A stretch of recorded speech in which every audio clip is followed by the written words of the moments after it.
Howdy doody, people.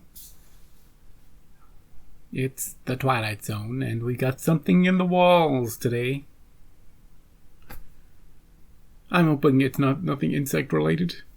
I just don't go for that sort of thing. I reject it. Be a ghost. Have it be a ghost. Have it be a person. Have it be a secret portal. Anything but insects. We're going to turn it off. If I see an insect, I'm turning it off. I'm not going to do that, but in my head, I'm going to turn it off. Absolutely. Absolutely. Absolutely. Right. I'm ready. Let's get into it. Let's just get straight into it. Crest Ridge Sanitarium. What a great place to set your episode. There's insanity in the walls here. We direct your attention to the man with the sleek leather briefcase. Okay. Dr. Mallory Craig. Thanks, bud. Occupation, psychologist. He looks like a spy. Newly employed by the Crest Ridge Sanitarium. For the last 2 weeks, he has been visualizing his first day, looking forward to it with eager anticipation. Why? But there's a terror. No. Why? He's been looking forward to this. He'd be visualizing it. You're gonna go work for a sanitarium. That's terrifying. Behind those cold institutional walls that nothing in his education has prepared him for. Like this one?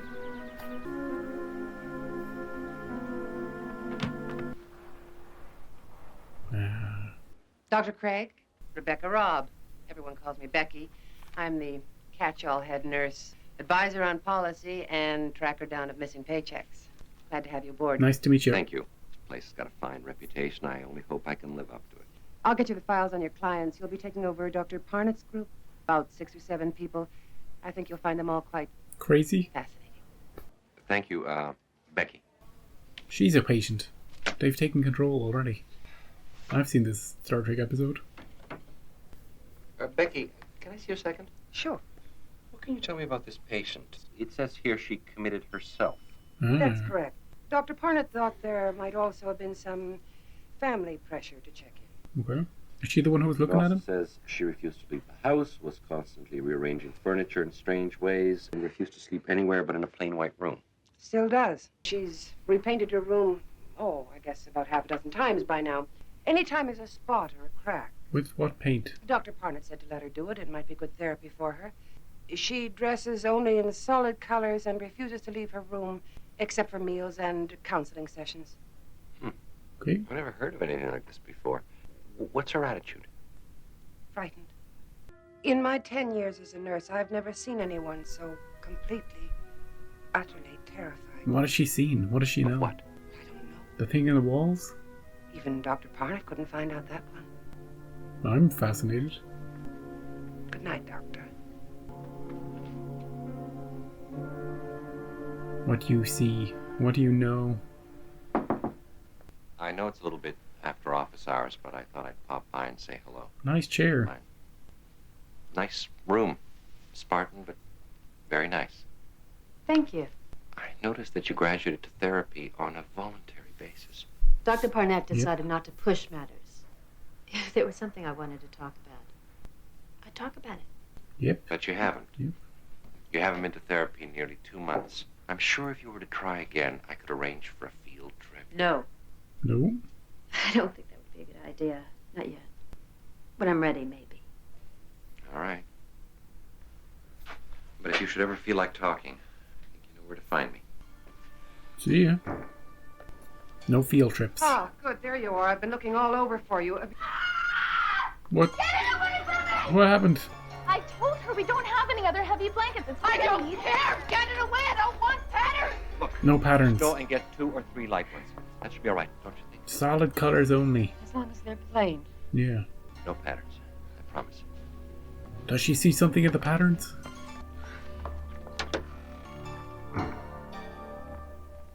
She's so weird, that one. Becky. Oh, hey, you out and about? Guess I didn't make a very good impression last night. I want to thank you for what you did. Yeah. All forgotten. But it would help me tremendously in the future if I understood why you were so concerned. Haven't you heard? Nobody in here but us loonies. Yeah, but that's We not... don't have to have reasons for what we do. Yeah, you I do. disagree. Yeah, you do. I don't think you are a loony. Scared, yes. What is she seeing? I'd like to try and help. Talk to you for a while. All right. If you just move that for the time being. What are we moving? Oh, look at it. It's all patterny. Well, what if we just turn it up? Look, it's solid on the other side. Can we just flip it?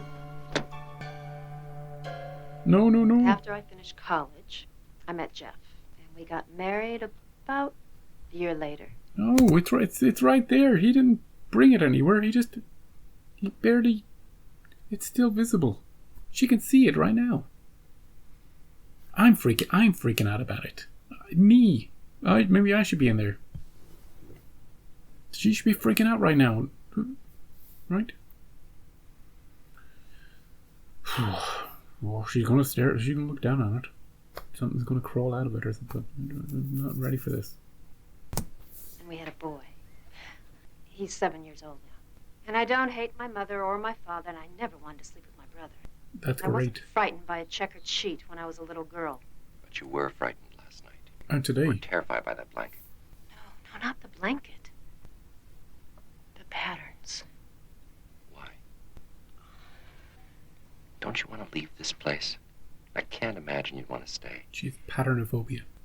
You wouldn't believe me if I told you? Try me. You ever look closely at patterns, Doctor? Oh. I mean the kind of patterns you find in wallpaper. Cracks in the ceiling. I suppose so, yes. You ever see faces in those patterns? The way that the cracks and colors come together so that if you look at it, just so, you could swear you see a face. Of course. Everybody just sees that. We had a linoleum floor when I was a kid. Spent hours looking at the patterns, trying to make faces out of them. See, that's the way the brain works. It tries to find order in chaos. Yes, but did you ever wonder why you see faces? Not animals or plants or buildings, but faces. Are there people in the patterns? No, actually, until you mentioned it, it hadn't occurred to me. It didn't occur to me either. At least not at first. It was Sunday, and I was looking up at the wallpaper, looking into the patterns. I saw a face in it. I swear it looked back at me. Right at me. Horrible feeling that it knew that I saw it. It's pretty three-dimensional. Then I looked away. And it was gone. What about this carpet? This rug here? What about that? Perhaps you only thought the face was looking at you. No. No! Oh! You know when you're crossing the street? Like the chicken? Do you see that picture? It's the picture from the other episode. Appointment on Route 17. Remember the guy had creepy branch? They were the best part of... Yeah, they weren't the best part of the episode, but they were cool to look at. He's got them too. Maybe there's a face in that picture too, if you stare hard enough. I thought we were going to see like dark, like maybe two eyes and a mouth, but instead we're seeing like a whole 3D thing bulging out of the wall. I don't think that's what the writer had in mind when they were writing this. You know? That's not the way I would have made it, based on the story she's telling. Because that's really extrusive, you know? And you make eye contact with the driver the way everybody tells you to. And even though you can't see them clearly, you can feel when you've met their eyes. Right. Well, this face was looking at me, just like that. You said yourself that you looked away. At that moment, your mind rearranged the dots into a different pattern. Yeah, there were no dots. No, there were no dots. there was something there, Doctor. I saw it and it saw me. It's trying to kill me. Kill you? Wait, I saw a face. how did we jump to that? And Doctor, I swear, it looked back at me. Then I looked away. Oh, this one. And it was gone. Frickin' Miss Evil. Staying late. No, I was just leaving. Well, I hope you brought your coat. Looks like we're heading into the rainy season. Oh, rainy. Good night, Doctor. Is she supposed to be creepy or not? I don't know. After I saw the first face, I started seeing more of them. They were watching me. Carpet. Ceilings. Everywhere. wallpaper. Everywhere. I tried to paint over them, but they kept coming through. Oh, that's why Faces she in the keeps piled painting. leaves next door. Faces in tree trunks. Brick walls. Faces in the doodles of my 7-year-old son. Yeah. As long as they're out of range, I'm safe. I believe her. Sometimes I get the feeling that I hear them talking, whispering about me, trying to decide what they're going to do about me. We're gonna get her. Keep saying they. Who are they? I don't know. Sometimes I get the feeling that they're looking in from someplace else, someplace parallel to this that only intersects us The fourth dimension. at certain points. What do you think they would do to you, finally, if they got you alone? Rip her apart. I don't know. I try not to think about it. And I'm not going to give them the chance to find out. Did this have something to do with your decision to commit yourself? I'm awfully tired, Doctor. Can we pick this up? Will you tell me tomorrow what happened? Yeah, I had to go back to listen to that. The doc asked her, you know all that stuff you told me about monsters you see in patterns in walls and in carpets? And the fact that you think they want to kill you? Did this have something to do with why you committed yourself? Now maybe she murdered her whole family before she came in here, you know? That son she keeps talking about. Maybe she is crazy. Maybe she's completely lunatic out of, you know? But what a funny line.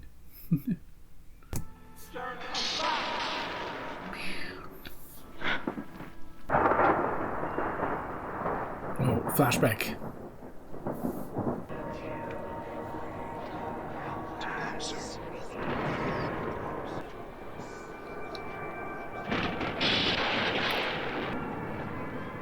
Oh, the shadow would freak me out. Don't resist us.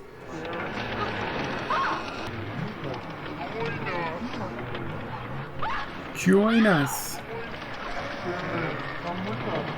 Maybe in 50 years.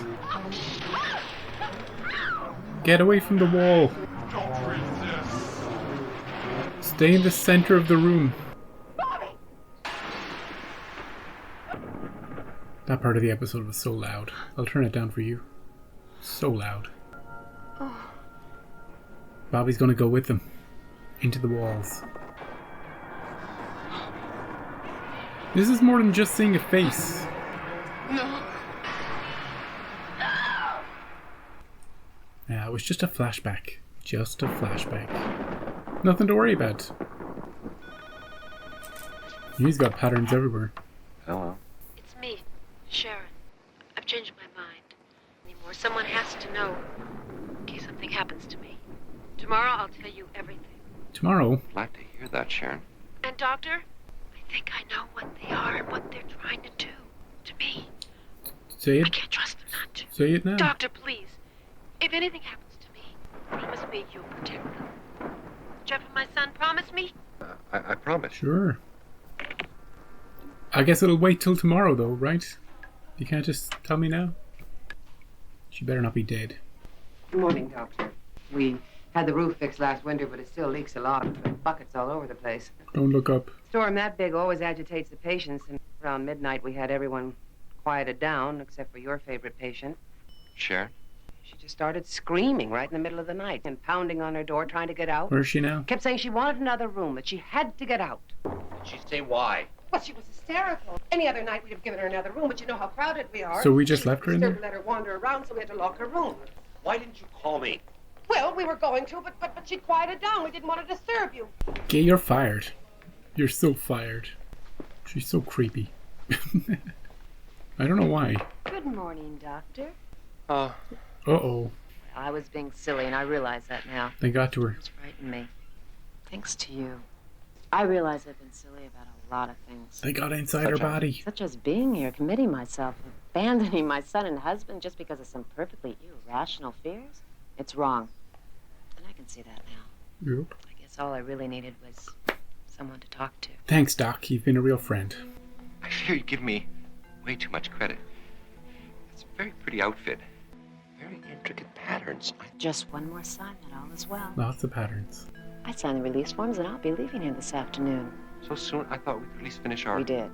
We're done. We can. We're done. Thank you. They're inside her. She's in the wall and they're inside her. I don't know. Just a normal woman. Thought I'd help you with your bags.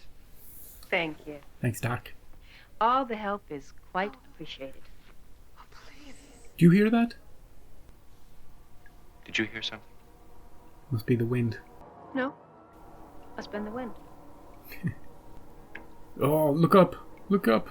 Her face will be in the ceiling. Doc. Doc.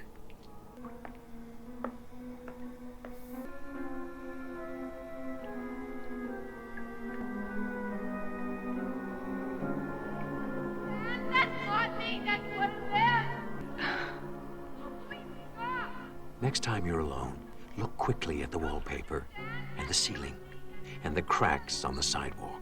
Look, if you can, for Sharon Miles, visible only out of the corner of your eye, or in the Twilight Zone.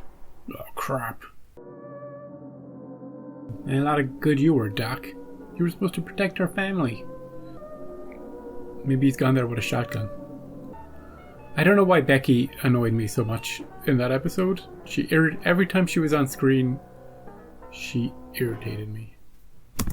And at the end of the day, she was the worst one, you know? She locked her in there. She's the reason that swap happened. Then again, in her flashback, when they were coming for her through the walls, she was just standing right next to the wall, touching it. If you see something bulging out of your wall, you stand as far away from it as you can. But then again, that lady, that actress, had no idea what was going to happen in post-processing of the episode. She didn't know there were people bulging out of the wall. She just thought she could see things. The script is really, really interesting on paper. The strongest part of the script is in the sanitarium. When she's talking about it. When she's talking about the little patterns you see and faces you see. The worst part of the episode is when they actually bring all that stuff to life and it's just like someone put their head through a trampoline, you know? It doesn't match up with her description of what's going on. And it's loud and it's obnoxious. And it's a mismatch between cool, spooky story and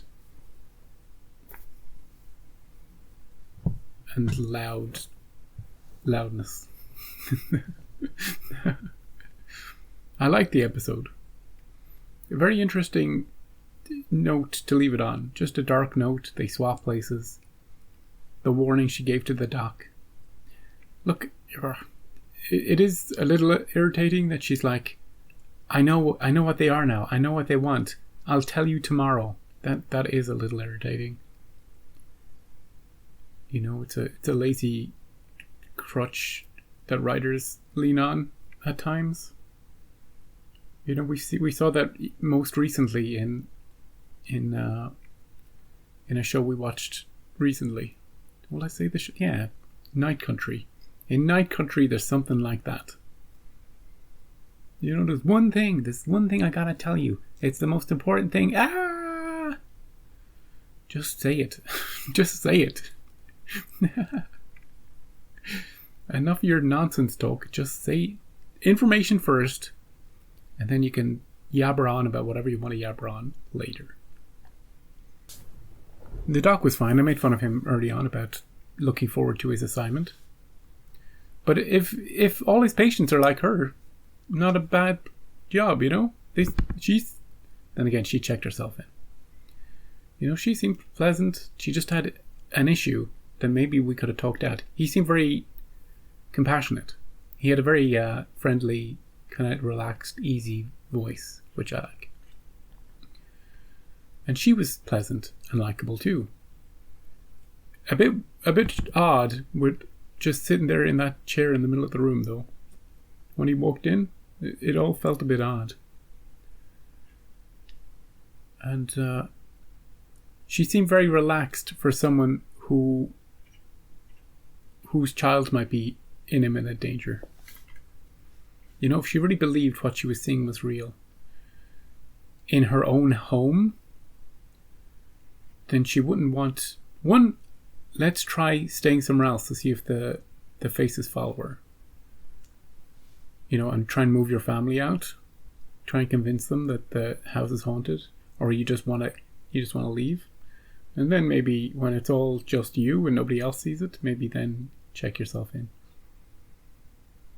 into the sanitarium. I like the idea that to keep all the patterns away. And she would paint her room if any marks would appear. And only wear solid colours, just to give them no opportunity whatsoever. The shadows in this episode were freaking me out. Yeah. So I would say it's a creepy episode. Well acted, well told. Let down by everything they tried to do with the spookiness of it. You know? They went overboard when they could have gone subtle. They could have gone subtle with faces in patterns. And maybe the audience would see it, maybe they wouldn't. You know? On a wall, when she's staring at it. But we didn't see her staring at a pattern on the wall. We saw her staring at basically a blank wall, and this 3-dimensional face shape comes bulging out of it. And, you know, subtle it was not. You know, it was very real and present. It wasn't a trick of the light. I've had similar concerns with this Twilight Zone. There was one episode with Rockney where Rockney put himself, personal demons, he put himself in the episode, and it was really eerie at the beginning when you could kind of see the little demon in the background not saying anything, and then they completely diffused all that by having, they're like little gremlins. They made them loud and annoying, and it diffused all the creepiness from the episode. Just made it kind of stupid. Now in the end they were quite friendly anyway, so there was no reason to be scared of them. They were kind of more pesky than anything, but less is more. I need to go back in time to the 80s and just whisper it in somebody's ear. Less is more. Yeah. Anyway. Thanks for watching. Let's see what the next title is. It's called A Game of Pool. Oh yeah, A Game of Pool. We had that in the original Twilight Zone with our good friend Jack Clugham. And he wanted to be the best of the best, and he wanted to play the best. The only problem was the best pool player was already dead. And the only way he could prove that he was the best is to beat that guy. Will it be a retelling of that story? I hope not. Just for variety's sake. I do suspect it will be, but I hope not. Although, if they have Jack Klugman in it, if they get him in, all is forgiven. I will accept that. That would be perfect, actually, because it would be a continuation of that episode. Because last time we saw him, he was up in heaven playing pool. He took that guy's place. So now it's the 80s' turn to take his place. And so on and so on. That's the only way I'll accept that story being retold. Right, come back next time. See if I'm happy or not. And I'll see you then.